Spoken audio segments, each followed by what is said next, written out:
சூரா அத்தலாக். அளவற்ற அருளாளனும் நிகரற்ற அன்புடையோனுமாகிய அல்லாஹ்வின் திருப்பெயரால் துவங்குகின்றேன். நபியே, நீங்கள் பெண்களை தலாக் சொல்வீர்களானால் அவர்களுடைய இத்தாவின் ஆரம்பத்தில் தலாக் கூறி மேலும் இத்தாவை கணித்துக் கொள்ளுங்கள். உங்கள் இறைவனாகிய அல்லாஹ்வை அஞ்சிக் கொள்ளுங்கள். தவிர அப்பெண்கள் பகிரங்கமான மானக்கேடான காரியத்தை செய்தால் அன்றி அவர்களை அவர்களின் வீடுகளில் இருந்து நீங்கள் வெளியேற்றாதீர்கள். அவர்களும் வெளியேறலாகாது. இவை அல்லாஹ் விதிக்கும் வரம்புகள். எவர் அல்லாஹுவின் வரம்புகளை மீறுகிறாரோ அவர் திடமாக தமக்கு தாமே அநியாயம் செய்து கொள்கிறார்.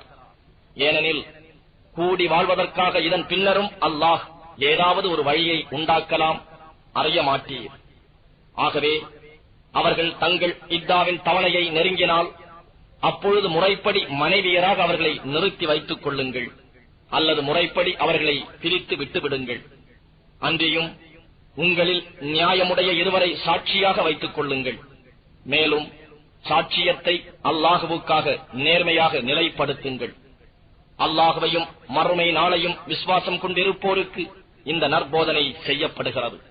தவிர எவர் அல்லாஹுவுக்கு அஞ்சி நடக்கின்றாரோ அவருக்கு அவன் தக்க ஒரு வழியை உண்டாக்குவான்.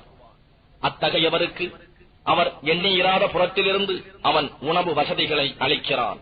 மேலும் எவர் அல்லாஹுவின் மீது நம்பிக்கை கொண்டு அவனை முற்றிலும் சார்ந்திருக்கிறாரோ அவருக்கு அவன் போதுமானவன்.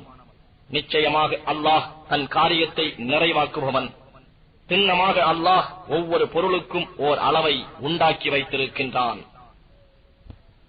மேலும் உங்கள் பெண்களில் எவரும் மாதவிடாயின் நம்பிக்கை இழந்து அவர்களுடைய இத்தாவை கணக்கிடுவது பற்றி நீங்கள் சந்தேகப்பட்டால் அப்பெண்களுக்கும் மாதவிடாயே ஏற்படா பெண்களுக்கும் இத்தாவின் தவணை 3 மாதங்களாகும். தவிர கர்ப்பமுடைய பெண்களுக்கு அவர்களுடைய இத்தாவின் தவணை அவர்கள் பிரசவிக்கும் வரையாகும். மேலும் எவர் அல்லாஹுவுக்கு அஞ்சி நடக்கிறாரோ அவருடைய காரியத்தை அவன் எளிதாக்குகிறான். இதுவே அல்லாஹுவின் கட்டளையாகும். இதை அவன் உங்களுக்கு இறக்கி அருளினான். எவர் அல்லாஹுவுக்கு அஞ்சி நடந்து கொள்கிறாரோ அவரை அவருடைய பாவங்களை விட்டும் நீக்கி அவருக்கு நற்கூலியையும் மகத்தானதாக்குகின்றான். உங்கள் சக்திக்கு ஏற்ப நீங்கள் குடியிருக்கும் இடத்தில் இத்தாவில் இருக்கும் பெண்களை நீங்கள் குடியிருக்கச் செய்யுங்கள். அவர்களுக்கு நெருக்கடி உண்டாக்குவதற்காக அவர்களுக்கு தொல்லை கொடுக்காதீர்கள்.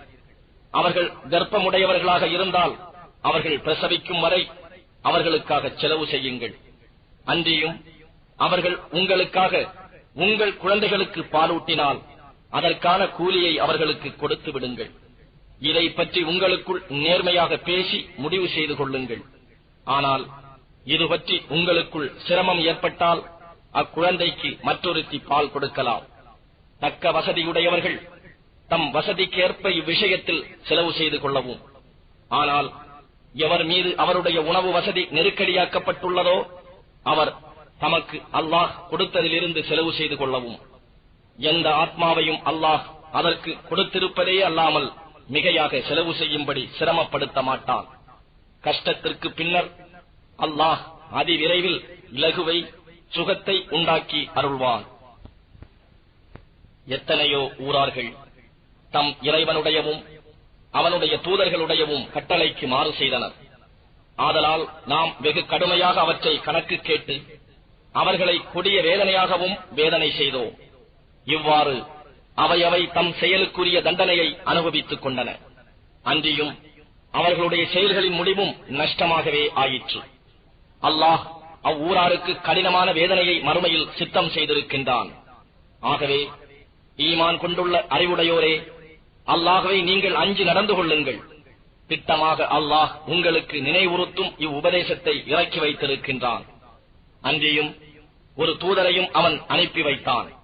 அவர் அல்லாஹுடைய தெளிவான வசனங்களை உங்களுக்கு ஓதிக் காண்பிக்கிறார். ஈமான் கொண்டு சாலிகான நல்ல அமல்கள் செய்பவர்களை இருள்களில் இருந்து ஒளியின் பக்கம் கொண்டு வருவதற்காக. மேலும் எவர் அல்லாஹுவின் மீது ஈமான் கொண்டு சாலிகான நல்ல அமல் செய்கின்றார்களோ அவரை அல்லாஹ் சுவனச் சோலைகளில் பிரவேசிக்கச் செய்கிறான். அவற்றின் கீழே ஆறுகள் ஓடிக்கொண்டிருக்கின்றன. அவற்றில் அவர்கள் என்றென்றும் இருப்பார்கள். அல்லாஹ் அவர்களுக்கு திடமாக உணவை அழகாக்கினான். அல்லாஹ்தான் 7 வானங்களையும் இன்னும் பூமியிலிருந்து அவற்றைப் போலவும் படைத்தான். நிச்சயமாக அல்லாஹ் எல்லா பொருட்கள் மீதும் சக்தி உடையவன் என்பதையும், மேலும் நிச்சயமாக அல்லாஹ் தன் ஞானத்தால் எல்லா பொருள்களையும் சூழ்ந்திருக்கிறான் என்பதையும் நீங்கள் அறிந்து கொள்வதற்காக அவற்றில் வானங்கள் பூமியின் இடையே அவன் கட்டளை இறங்கிக் கொண்டே இருக்கிறது.